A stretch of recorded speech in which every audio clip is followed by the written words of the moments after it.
List দিলা 3000 টাকা, টাকা দিলা 1500, এটা কেমন কথা? বুঝলাম না, আমি দিলাম বাজার করতে যাইতে, তুমি কি এখানে কি পার্কে ঘুরতে যাচ্ছ তো তুমি এখানে সাজতে বইছো? মুরগির পাছার মধ্যে ডিম দিয়া রোস্ট করবা।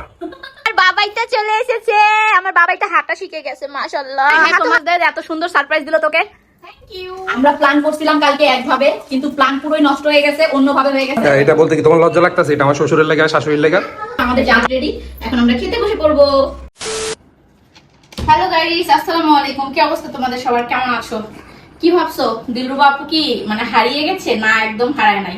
সো গাইস, আজকে যে 1500 টাকা বের করছি, আমার জামাইকে কইছি যে বাজার করে নিয়ে আসো, আজকে একটু স্পেশাল কিছু রান্না করব। যদিও স্পেশাল কোনো ডে না, বাট খুব ইচ্ছা করতেছে আজকে স্পেশাল কিছু রান্না করে খেতে। খুব শীঘ্রই তো মনে করো যে আমরা 2 জন থেকে 3 জন হয়ে যাব, তো এখনই ইচ্ছাগুলো একটু একটু করে পূরণ করে, পরবর্তীতে তো আমাদের ইচ্ছা থেকে বেশি বাবুর ইচ্ছা থাকবে। তো যাই হোক, এখন এই যে 1500 টাকা তোমাকে আমি দিলাম, এখন এই 1500 টাকা দিয়ে যেটা যেটা বলছি নিয়ে আসো।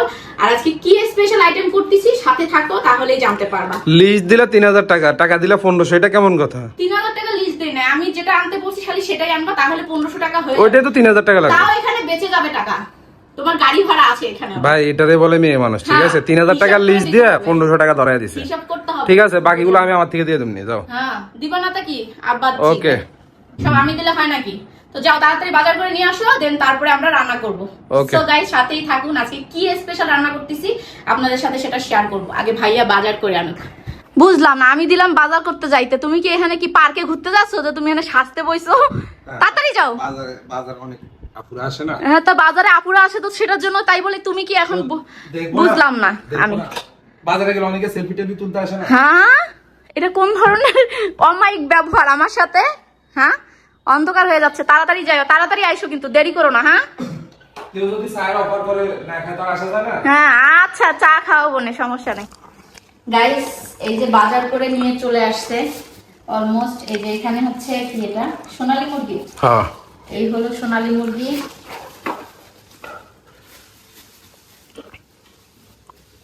আর এখানে আছে কি গরু মাংস।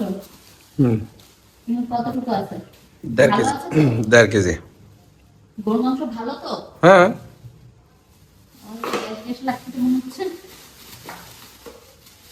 কখনকার গরু মাংসটা? গতকালকের। গতকালকে গরু মাংস আজকে দিছে? হ্যাঁ। মাথা ঠিক আছে তোমার? তো মাথা ঠিক থাকবো কিভাবে? তুমি আমার 1500 টাকা দিয়ে বাজার পাঠাইলে 2500 টাকা খরচ। এই যে এটা হচ্ছে মুরগি, আর এই মুরগি আজকে কি করব? মুরগির পাছার মধ্যে ডিম দিয়া রোস্ট করবা। মানে ডিম আনতে চাইছো? ডিম আনছো? ভুলে গেছি। ডিম যা আছে তাই হবে। এখানে আছে পোলাপ চাল, এটা হচ্ছে কি ডাবলি ডাল। ডাবলি ডাল এটা আনছি চটপটি খাওয়ার জন্য। মসুরের ডাল, মশারি না, মসুরের ডাল, পরে আবার আমার অডিয়েন্স ভুল করবে। মসুরের ডাল। আর এটা কি, কই গেছিলা? স্বপ্নে গেছিলা? হ্যাঁ, দেই তো মনে হচ্ছে এটা হচ্ছে মুগ ডাল। মুগ ডাল।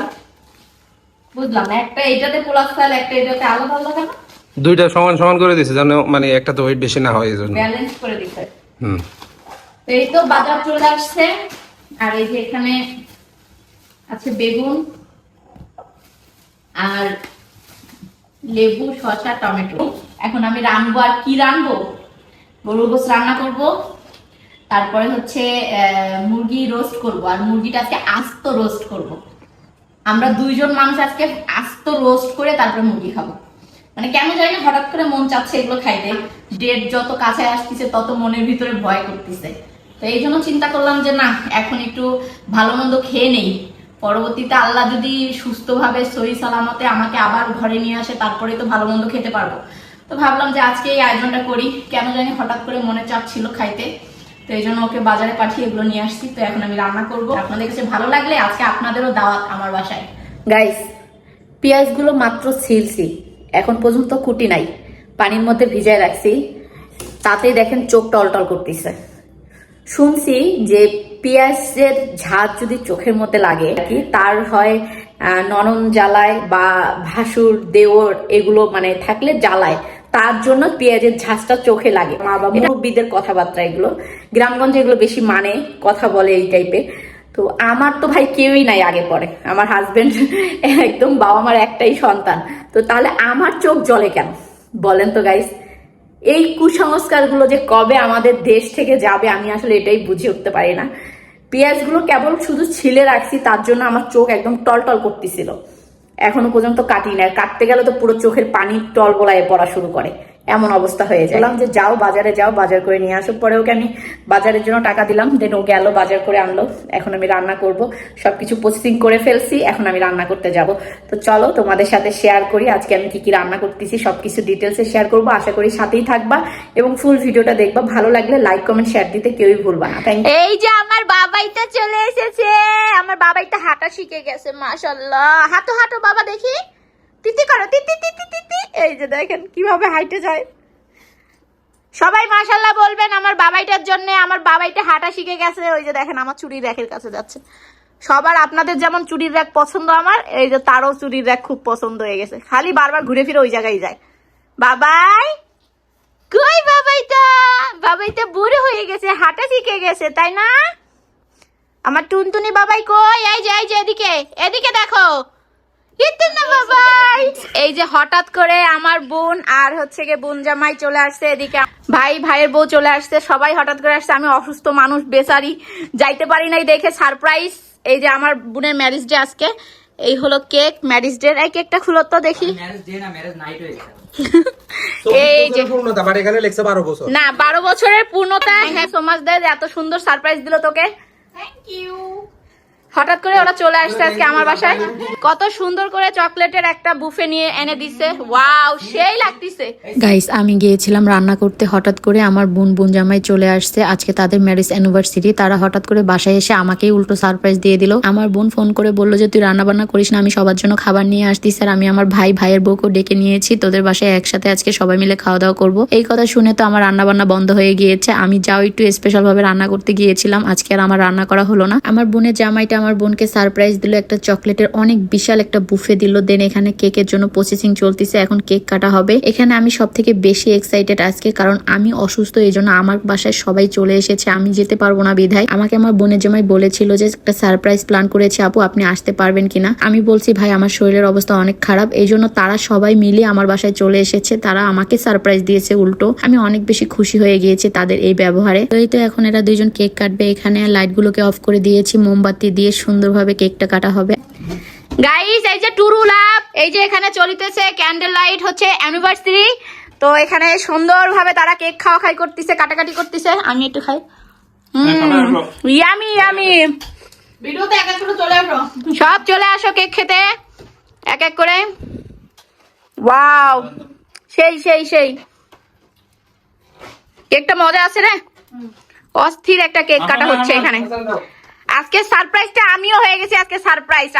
আমি ভাবতেও পারি নাই যে তারা আজকে আমাদের বাসায় আসবে আর এসে এখানে এত কিছু আয়োজন হবে। তো এখানে কেক কাটা কমপ্লিট, এখন সবাইকে কেক খাওয়ানো হচ্ছে। আমিও এখানে আসলাম, একটু কেকটা খেয়ে নিলাম। সবাই তো একটু রেডিমেডি হয়ে আসছে, আর আমি তো একদমই রেডি হইনি। আমি বাসার ড্রেস পরেছিলাম, যেভাবে ছিলাম সেভাবে ওদের সাথে জয়েন হয়ে গেলাম। 12 বছর পূর্ণতা পেয়েছে ওদের বিবাহ বার্ষিকী, আজকে 12 বছর হয়ে গেছে। তো 12 বছরের জন্য আজকে এই কেক কাটা হলো, আয়োজন করা হলো, সেটা তাও আমার বাসায়। সবাই চলে আসছে হঠাৎ করেই। আমি রান্না গুছগাছ করতে আমার বোন ফোন দিয়েছে যে সে খাবার নিয়ে আসবে। তো এই তো সে খাবার নিয়ে এসেছে, সবার জন্য পার্সেল নিয়ে এসেছে বিরিয়ানির। আর আমি তো রান্না শুরু করিনি, তার আগেই সে ফোন দিছিল যে খাবার নিয়ে আসবে। এই জন্য আমি রান্না বান্নার সব আয়োজন বন্ধ করে দিয়ে সবকিছু তুলে রেখেছি ফ্রিজে। এদিকে যদি আমিও রান্না করতাম, আমার বোন পার্সেল নিয়ে আসতো, তাহলে রান্না বান্না অনেক বেশি হয়ে যেত। আর এখানে আমাদের এত খাবার ছিল যে আমরা এগুলোই খেতে পারি নাই, তাহলে আমি রান্না করলে হয়তো সেগুলো নষ্ট হয়ে যেত বা বাসি হয়ে যেত, তার জন্য আমি আর রান্না করি নাই। তাই বোন যা নিয়ে এসেছে আজকে আমরা সবাই মিলে তাই খাবো, আর পরের দিন আমি আবার রান্না করব, সবাই যেহেতু থাকবে আমার বাসায়। গাইস আমরা প্ল্যান করছিলাম কালকে একভাবে, কিন্তু প্ল্যান পুরোই নষ্ট হয়ে গেছে, অন্যভাবে হয়ে গেছে। কালকে ভাবছিলাম যে একটা মুরগি রোস্ট করব, আমরা দুজন খাবো, কিন্তু হঠাৎ করে আমার বোন আমাকে ফোন দিয়ে বললো যে তার ম্যারেজ ডে, সে খাবার নিয়ে আসবে। আমরা ওই সময় খালি রান্নার প্রসেসিং করতেছিলাম, এগুলো সব রান্না আবার উঠাই ছুঁয়ে দিছি, মানে মুরগি গোশত সবকিছু উঠাই ছুঁয়ে দিছি। আজকে প্ল্যান একদমই চেঞ্জ হয়ে গেছে। আজকে হচ্ছে গিয়ে মুরগির রোস্ট হবে 2টা, যেহেতু আজকে সবাইকে আবার ডেকে নিয়ে আসছে। আপনাদের ভাইয়া, আমার আব্বু আম্মু সবাইকে ডেকেছে, আমার বোন আছে এখানে অলরেডি, ওরা খাওয়াইছে কালকে, এখন আমরা আজকে খাওয়াবো। করতে চাইছি নিজের মন মতো একটু রান্না করে খাবো, সেটা আর হলো না। এখন আমরা হচ্ছে গিয়ে সবাই মিলে এখন আজকে যে আয়োজন করতেছি, এই যে মুরগির রোস্ট হবে দুইটা, একদম আস্ত মুরগির রোস্ট। আর এখানে বিরিয়ানির জন্য আমি গোশতটা মাখাবো, এখন মাখিয়ে এটা চড়িয়ে দিব। আর এখানে পেঁয়াজ ভাজতে দিয়েছি। বিরিয়ানি হবে, ডিম হবে, আর হচ্ছে মুরগির রোস্ট হবে। চাইছিলাম একভাবে প্ল্যান করতে, হয়ে গেছে অন্যভাবে। তো যাই হোক, মজাই হয়েছে, ভালোই হয়েছে আমাদের জন্য। সবাই একসাথে একটা সময় কাটালাম। বলা তো যায় না পরবর্তীতে আর এই সময়টা আল্লাহ আমাকে নসিবে নাও দিতে পারে, বা আমার সিচুয়েশন কি হবে সেটাও তো জানি না। দেখা যাক কি হয়, আল্লাহ ভরসা। সবাই সাথে থাকুন আর আমার জন্য বেশি বেশি দোয়া করুন। এই যে আস্ত মুরগি ভাজা হচ্ছে, কে কে খাবেন চলে আসেন। আজকে খুবই ইয়ামি খাবার রান্না করতেছি। আস্ত মুরগি আজকে মনে হয় ফার্স্ট টাইম আমি রান্না করতেছি। আস্ত মুরগি ভাজা, রোস্ট হবে, রোস্ট। আর এই যে এখানে গরু মাংস ছড়িয়ে দিয়েছি অলমোস্ট মাখানো। এখানে গরু গোশত হয়ে গেলে তারপরে হচ্ছে বিরিয়ানিটা করবো। আর যেটা আস্ত মুরগিটা ভেজে তারপরে মুরগিটা ম্যারিনেট করে রাখবো। এই যে দেখেন, মুরগি হালকা করে ভেজে নিয়েছি। এখন হচ্ছে মুরগি টোটালি হচ্ছে আমার এখানে ম্যারিনেট করা হয়ে গিয়েছে। সুন্দরভাবে আমি এটা ম্যারিনেট করে হয়তো 10 থেকে 15 মিনিট রাখবো, তারপরে এটা চুলাতে বসাই দেবো। সেই আমি হবে, সেই আমি। আজকে মনে হয় এই প্রথম আমরা ফুল মুরগি করতেছি না, আর এই প্রথম। একটা কাজ করবা, আজকে প্রথম ওই হিসেবে আমরা একটা কাজ করতে হবে, সেটা হলো আমরা ডিম সিদ্ধ করতেছি তো, 2টা ডিম 2টা মুরগির পাছা দিয়ে দেবো। কথা শুনছেন গাইস আপনারা? ছোট ভাষায় বলেন পেটের ভিতরে দেবেন। না না, পাছা দিয়ে দিতে হবে, 2টা ডিম এগুলো কোনো কথার মধ্যে পড়ে? যাক, আমি এই যে এটা মাখায় রাখলাম। এখন এটা কিছুক্ষণ 15 থেকে 20 মিনিট রাখবো, তারপরে আমি এটা চুলাতে বসাবো। এই যে আলু ভাজা হয়ে গেছে, আলুগুলো ভেজে নিলাম। এখন ডিম ভাজবো। প্রথমে একটা দিব, দেখি এটার মধ্যে যদি আবার লাগে যায়, এজন্য একটা দিয়ে দেবো। সব আলু ডিমগুলো দেখতে না লাগবে না। এই যে হয়ে গেছে। 20 মিনিটের মতো মুরগিটাকে মশলা দিয়ে ম্যারিনেট করে রেখেছিলাম। এখন আমি মুরগিটাকে চড়িয়ে দিলাম গরম কড়াইয়ের মধ্যে। আমি মুরগির রোস্ট খুব একটা পছন্দ করি না, কিন্তু আপনাদের ভাইয়া অনেক বেশি পছন্দ করে মুরগির রোস্ট খেতে। আপনারা কারা কারা মুরগির রোস্ট খেতে পছন্দ করেন কমেন্ট করে জানান। আর আমি যতবারই মুরগির রোস্ট করি আপনাদের ভাইয়া বলে অনেক মজা হয়, আর সে খায় বিধায় আমি মুরগির রোস্টটা বাসায় বেশি করি। এখন হচ্ছে আমি বিরিয়ানির জন্য পোলাওটা রান্না করব। পোলাওটা একটু হয়ে যাবে, তারপরে হচ্ছে আমি এই যে গোশ এখানে আমি রান্না করে ধুয়েছি অলরেডি, তারপরে গোশটা দিয়ে দেবো। এখন পোলাওটা আমি আগে একটু রান্না করে নেবো। আমি পোলাও যতবারই রান্না করি না কেন, পোলাওর মধ্যে না আমার একটু পানি কম বেশি হয়ে যায়, তাই আমি আমার বোনকে ডেকে নিলাম। ও আবার ভালো পানির মাপ দিতে পারে, তো ওকে বললাম যে একটু সুন্দরভাবে পোলাওতে পানিটা দিয়ে যা। এই যে এবার আমি পোলাওটাই যে অর্ধেক হয়েছে, অর্ধেকের মতো হয়েছে। আর এই যে গোশ দিয়ে এখন আলু দিয়ে আমি এটা দমে দিব। দম বিরিয়ানি বানাচ্ছি আজকে, সবাইকে নিয়ে দম বিরিয়ানি খাবো। এই যে আমি আলু দিয়েছি, এখন এর উপরে আমি গোশটা দিয়ে দিব। ভাই গরমে অস্থির হয়ে যাচ্ছে, তারপর এটাকে দমে বসাবো। গাইস ফাইনালি এই যে আমাদের বিরিয়ানি রেডি হয়ে গিয়েছে। এখন আমি সবাইকে বেড়ে দিব। আব্বু আম্মু সবাই চলে আসছে, এখন সবাই একসাথে বিরিয়ানি খেতে বসবো। যদিও আব্বু আম্মু খেয়ে চলে যাবে, আমরা পরে খাবো, কারণ ওদের বাসায় যেতে হবে। আব্বু আম্মুকে যেহেতু খাবার খাইয়ে বিদায় দিয়ে দিব, তাই ওদেরকে আমি খাবার খাওয়ার জন্য সুন্দরভাবে আমি এখানে ডেকোরেশন করে আস্ত মুরগি একটা নিয়ে নিলাম। এই মুরগিটাকে এখন সুন্দর করে ডেকোরেশন করে তাদের সামনে আমি পরিবেশন করব। অনেক রাত হয়ে যাচ্ছে, তাদের বাসায় যেতে হবে, তাই তাড়াতাড়ি করে তাদেরকে খাবার দিয়ে দিলাম আমি। এই যে আমার এখানে আস্ত মুরগি রেডি, আর এর পাশাপাশি আমি ডিম দিয়ে দিয়েছি। এখন যারা যারা খাবে, এখানে একটা রয়ে গেছে, এটা আমরা এটা বলতে কি তোমার লজ্জা লাগতেছে? এটা আমার শ্বশুরের লাগা, শাশুড়ির লাগা। এই যে আপনার জন্য এখানে রেডি করে ফেলেছি। এখন আমি নিয়ে যাচ্ছি, সবার খাবার এখানে দিয়ে দেবো আস্তে আস্তে। বিরিয়ানির সাথে আজকে আস্ত মুরগি খাওয়া হবে। এটা হচ্ছে কাফল মুরগি। এই তো আমার বাবা মা বসে পড়ছে খাবার খেতে, তাদেরকে আমি এখানে খাবার দিয়ে দিয়েছি। তারা এখান থেকে বাসায় চলে যাবে তাড়াতাড়ি, এই কারণে তাদেরকে আমি তাড়াতাড়ি খাবার দিয়ে দিলাম। তারা খেয়ে দিয়ে চলে গেলে পরবর্তীতে আমরা সবাই মিলে বসে পড়বো, কারণ আমার বোনের জামাই এখনো আসে নাই, তার জন্য আমরা ওয়েট করতেছিলাম। মূলত সে আসলে তারপরে আমরা খাবার খেতে বসবো। আব্বু আম্মুকে খাইয়ে বিদায় দিয়ে দিলাম। তারা চলে যাওয়ার পরে আমি একটু ফ্রেশ হলাম, দেন ফ্রেশ হয়ে চলে আসলাম আমাদের জন্য খাবার রেডি করতে। আমার বোনের জামাইও চলে এসেছে। এখন আমরা সুন্দর করে আমাদের প্লেটটাকে সাজিয়ে নিব। এখানে আমি একটা প্লেটের মধ্যে বিরিয়ানি উঠিয়ে নিলাম। এখন এই বিরিয়ানির উপরে আস্ত মুরগি দিয়ে ডেকোরেশন করে নেব। একদম শাহী প্লেট বানায় ফেলছি আজকে। এখানে অনেক কিছু দেওয়া আছে, বিরিয়ানি থেকে শুরু করে আমাদের মুরগি রোস্ট, একদম আস্ত মুরগি, তারপরে এখানে ডিম, সবকিছু মিলিয়ে একদম আমাদের প্লেট রেডি। এখন আমরা খেতে বসে পড়বো। আমাদের শাহী প্লেট রেডি হয়ে গেছে। এই তো এখন আমরা দুই বোন আর দুই বোনের জামাই মিলে বসে পড়লাম এই আস্ত মুরগির একটা শাহী প্লেট নিয়ে। এখন এখানে আমরা খাওয়া দাওয়া করতেছি। সো গাইস, আজকের ভিডিওটা আপনাদের কাছে কেমন লাগলো অবশ্যই কমেন্ট বক্সে জানাতে ভুলবেন না। নেক্সট ভিডিওতে আপনাদের সাথে দেখা হচ্ছে, সেই পর্যন্ত আপনারা সবাই ভালো থাকুন, সুস্থ থাকুন। আল্লাহ হাফেজ।